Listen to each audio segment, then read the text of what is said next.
بسم اللہ الرحمن الرحیم۔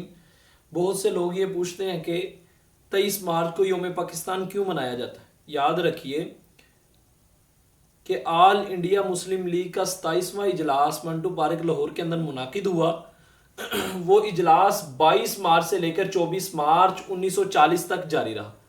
اسی اجلاس کے اندر 23 مارچ کو قائد اعظم محمد علی جناح نے خطاب کیا، اور اس خطاب کے اندر انہوں نے فرمایا کہ مسلمان قوم ایک کسی تعریف کے اعتبار سے ایک قوم ہے، اور اس قوم کو ایک اپنا مقام، اپنا ملک اور اپنی ریاست کی ضرورت ہے، جس ریاست کے اندر وہ اپنی روحانی، ثقافتی، سماجی اور سیاسی ضروریات کی تعمیر کرے، اور اپنے لحاظ سے کرے یا اپنے دین کے لحاظ سے یا اپنے لوگوں کے اعتبار سے کرے۔